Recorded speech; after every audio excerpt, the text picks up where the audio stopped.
All right, good evening. Welcome to Rehab Radio. I'm your host, Mr. Z. Tonight on the docket, what we got going on? We got news with 7-Eleven raids. We got a little bit on Gary Busey. We're going to sum it up with where I came from and advice and news here in the house, the exclusive nitty and the gritty. And then top five ultimate documentaries because when you're in rehab, hey, there's about 10 things to do that. But first, it seems like every generation they kind of decide to pull off something neurotic that that gets the wheels going of society.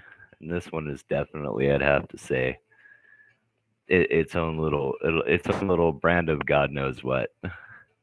Um, in L.A. County in the Harbor Gateway portion, I guess a few days ago. Yes, old news. This is how I get the news is older than hell, and that's how come you get it now is because I relate to you. Otherwise, it'd be a month down the road before you even got to it. 7-Eleven raids. Apparently in the harbor gateway. I want to say Harbor Freight. I don't know why I always want to say this. Who knows? It was a group of people that had taken over for street racing. Now I guess this is something that's commonly been going on. They'll take over the roads, and that you see videos. You can look it up of pretty much a hostile takeover where you could have street racers, drivers, anybody in a car, crowd show up. Mainly younger people, I think, from what I see, and they take the streets and they have a good old block party right out there in the middle of the damn intersection. I guess the kid has gotten ran over. I haven't seen any deaths on any of these incidents. Knock on wood. Let's hope it never happens. Um, but I can't help but to be taken back to an episode of America's Dumbest Criminals. Now, this was a TV show that ran with B-list celebrities giving their opinions in a comical way of incidents that happened basically on closed circuit television or a YouTube or whatever live feed, and they give their opinion. And the one that pops in my head the most, I've got to say, from these this street raid turned 7-Eleven raid, has got to be it's a show. I think it's called a 500 Finger Discount, and it's where this like we're talking like 100 people walk in and just start snagging shit off the shelves. Now that takes balls to just go and ransack a joint. Now, don't get me wrong. When the shit hits the fan, there's probably a riot, which I have never been into. That's got to be a whole different experience. We're talking like looting and stuff like that. It's got to be just absolute insanity. But to go out, have a party, take in the vibes, and just say, hey, let's go to 7-Eleven and grab about 900 fucking Slurpees and see where that goes. I don't think that's going to be great. Now, the one that the guy that everybody seems to be pissed off about is this kid with the backwards jersey on. I think it's an LA jersey, and he's throwing stuff at this poor cashier who's basically crouched down, praying to God he doesn't get the shit beat out of him by like 100 people. So I would say watch the video if anybody's got any info on that. LA County Police Department. I have no idea what their number is. I'd have to look that up, but I'm pretty sure you guys have Google. You can use that tool to help you out. Next in the news, Gary Busey, 78 years of age, had a criminal contempt in the fourth degree. Um, I guess he went to this monster movie convention. The hell was that? Hold on. Technical difficulties. We're back on. He went to this Monster Mania convention in New Jersey over this past week, and had caught four allegations of sexual misconduct at the DoubleTree Hotel. Gary Busey, what are you doing, man? You're 78 years old. I'm curious how that even goes down. I mean, don't get me wrong. There are breakthroughs in I would say gosh, how do I put Viagra nicely? But 78, that's just risking your health at that point. I mean, you'd have to just, how can you harass somebody lying still? Because any physical exercise will probably give your old ass a heart attack. But hey, man, if you're doing it, you're rocking it, and your cardio's okay, work it. New definition of giving a pump.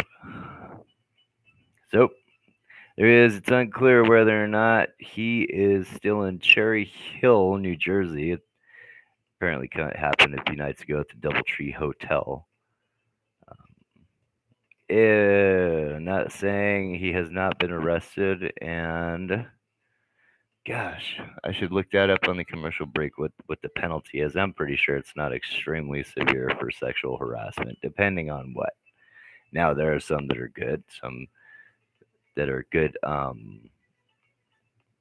publicity, I guess is the word to say, for people of his stature. And I would say this is not one of those times where it's good publicity. Who knows though? It could. I have heard of these type of things being scandals before. Gosh, can't help but to think back to that one guy that had said that he'd gotten beaten, and it was a whole big deal.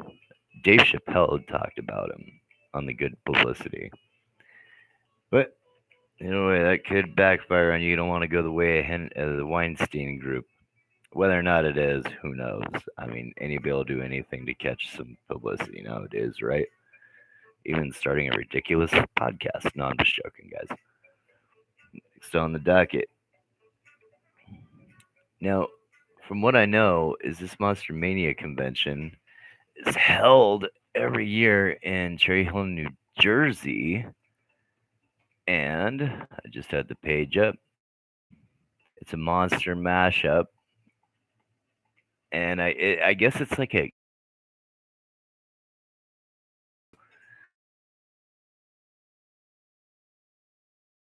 that's anything like my hometown in Elko, Nevada.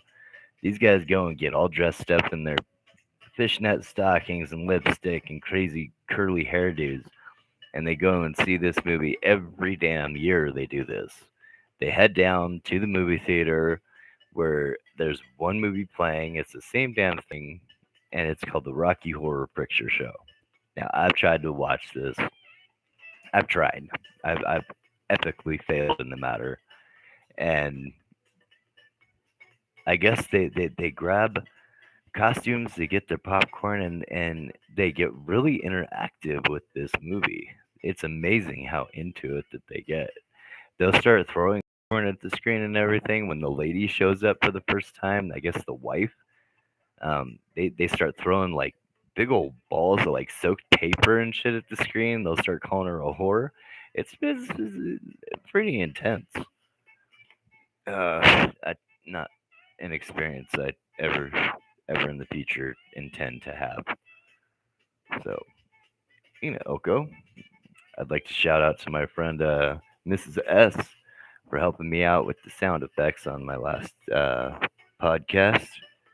She is from Elko, good friend of mine, and I cannot say, but she is in broadcasting. Okay, tonight at the house, questions I've got about a person. Why is it that if they get into any type of a bad mood whatsoever, they tend to take it out on others? Now, don't get me wrong. We are in rehab here. We are. But there's honestly not really a reason that I've ever been able to understand why, if you're in a bad mood, to take it out on others' kids. Now, remember that. You gotta keep your side. You gotta keep your hatred from spilling out to others. See, I work out at a gym every night. That's my thing. It's what I do. And you can have a guy come in there, and you got guys coming in, and they're trying to work out, and you can have one bad apple in there, spoil the whole orchard. It's a time of sanctuary, people. When you're in the gym, you can bring the cocky attitude, you can bring the let's get pumped, rip it up, you can swole his hole and gains the game, but you gotta keep it there. There's certain things that you can't bring up in the gym. You got to think of it like church. You can't bring that kind of thing up in church either. You know, you can't go to church and say, hey, I don't even want to say it. It's got my tongue tied. I can't say the words. I can't do it. I feel like I'm gonna get ready to go to Hades if I do it. But you know what I'm talking about, ladies, gentlemen, boys and girls of all ages. You're there to release stress, not to create it. So let's have a shout out for the gyms here and keeping it real. So this segment brought to you by Butterfinger, Voice of Champions, and Shasta Cola.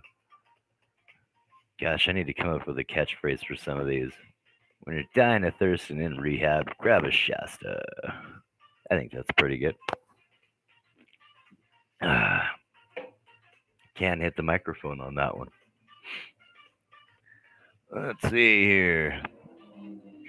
By the way, the news stories I was inspired definitely by a guy who came out of Pahrump, Nevada. His name is Art Bell. Dude is absolutely fantastic, man. He ran a radio talk show, and I've mentioned him earlier on this on previous podcasts. This guy, he is incredible. The guy had the art of talk down. He actually has a book out called Art of Talk. Passed away at 78 a few years back. And speaking of 78, Gary Busey's 78, but no connection whatsoever. So this is probably going to be a short podcast, but our top five before we go, top five uh, documentaries that I've seen has got to be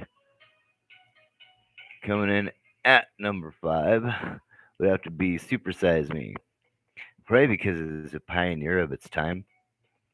It really emphasized how bad the fast food can get for you. If you haven't seen it yet, I definitely recommend that one for a top five.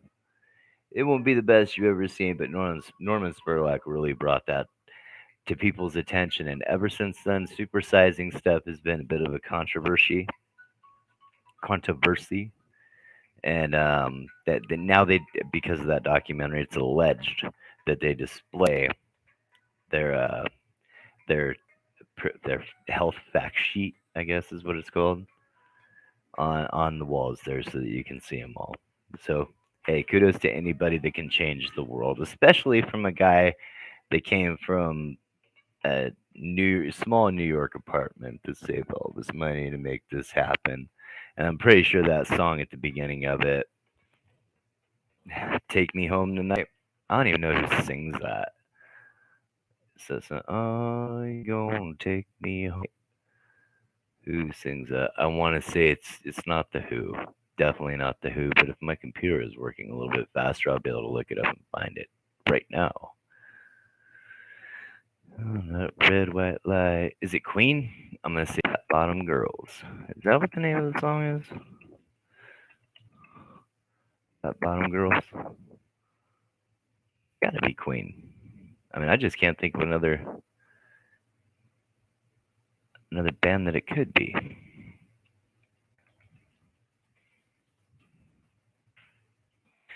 Tried to put Fat Bottom Girls and it doesn't put it. I knew that. World's best guess. I have no idea. So hey, kudos to me on that one. Score one for Chris. Point one. Pow. Internet 0. Next documentary coming in at number 4 is probably going to be any type of a beyond the mat. Any type of anything that shows competitive people that are doing it for entertainment. That really how what they go through, the injuries and the heartache and everything. Um, it, you just have to see it for yourself. I can't say anything without really giving it away.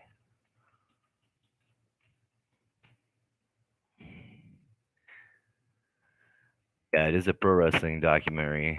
It's got 1.5 million views, so just type that into your YouTube, Beyond the Mat. I think you'll be pleasantly surprised with it.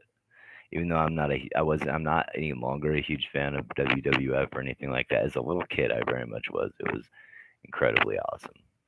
But of course, it's got The Rock in it, like everything else in the world. So, coming at number three is gonna be 5 and 4, and number three. We're not gonna do that one. That one's sucky. I saw it when I was younger and thought it was great, but it sucks now, so it's not even worth mentioning. So we're gonna go skip on to number two, which is Miracle on Ice. Miracle on Ice was a great documentary. It's about the 1981 hockey team and how this group of a bunch of college kids from multiple, including rivaling schools like Boston and New England, apparently were serious hockey rivals. Um, had no chance. I mean, this against a Russian hockey team who had won like the previous 5 years, almost like -1. And they did it. Went up against them and without giving too much away, they said that they if they had their pick of the best that they could possibly do, that they would be fifth. Mm. Did a remake of it with Kurt Russell. Oh shoot, that is number three. Mm-hmm. Miracle on Ice is number three because I just thought of number one. Actually, number two. It's got to be number two. But anyway, Miracle on Ice movie was pretty good. Documentary is only about 40 minutes long. Um, Definitely worth checking out. I did not put it in the description. Number two is a movie that came out recently. I'm not a huge fan of these type of nature movies, like a 6 hour deal of life on Earth, starting from amoebas and moving on forward to how life has become what it was today based off the scientific uh, hypothesis.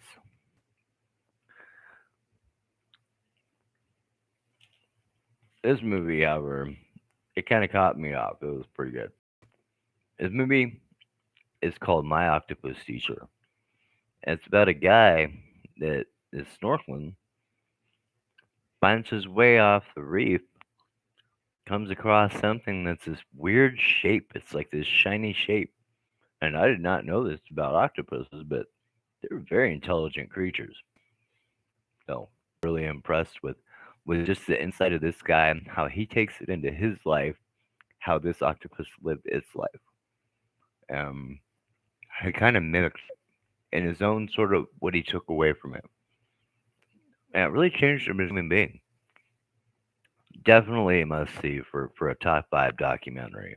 I guarantee you see it, it'll be there with you. And if you can, you watch it with your significant other. Somebody's gonna be holding somebody. I choked back a little bit on it. One of you guys is gonna be choked back on it because it's 50-50, and there's two of you. That's pretty much 100 in my book. Moving on. My number one movie of all time, which I don't even understand what it's about, but I still love it just because I understand the main part of it. Maybe you'll understand a little bit more than I did, but I understood the hell out of it. It's a movie by Deep Mind, actually. Or a documentary by Deep Mind called alphago. And it's about more than you'd think it would be, but really only about one thing. And what it is it's based off of this long-standing um, feat that I think there was somebody back in the 90s that was offering 90s or 2000s offering $100,000 to anybody that could um, create a program like chess or whatever that could beat a human being at this game because they believed it was all based off tuition.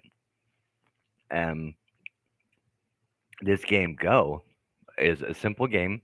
You just place a stone at an intersection on a board of about let's see, 18 times 18, however many that is, however many intersections that is. You place a stone and you connect them. Like intersections connect, you connect the stones by intersection. That's how you take over territory, I guess. Well, I played it a few times and I just got creamed. I just got creamed even by the little simple, you know, app or whatever.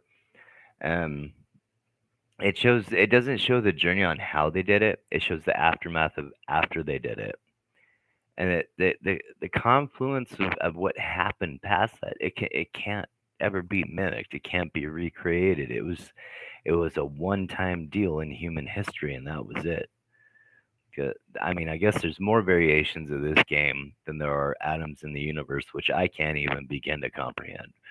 I mean, I'm like, is there as many cars? No, I guess it's beyond that many variations.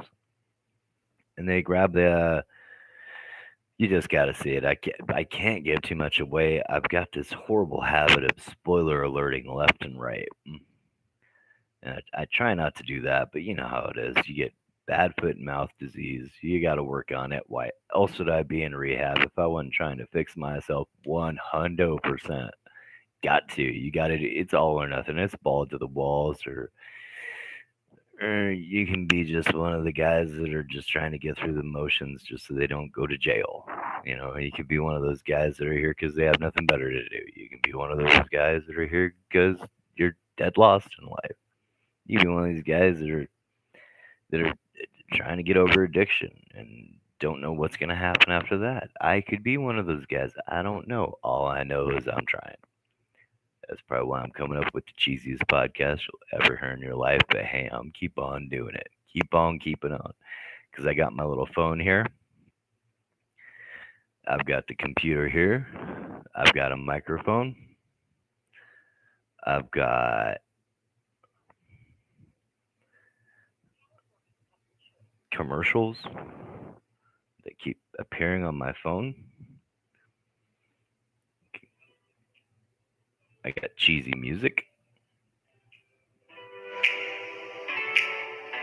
Yep, that's my fade out background music, guys. Unfortunately, I'm gonna have to say we're back on tomorrow night. We're allegedly supposed to have our first three way with me, Kev Dog, and a mystery guest yet to be determined. Not a sexual three way, a verbal three way. Well, you never know. It depends on. Nah, I'm just joking. All right, guys, y'all take it easy. Have a good night.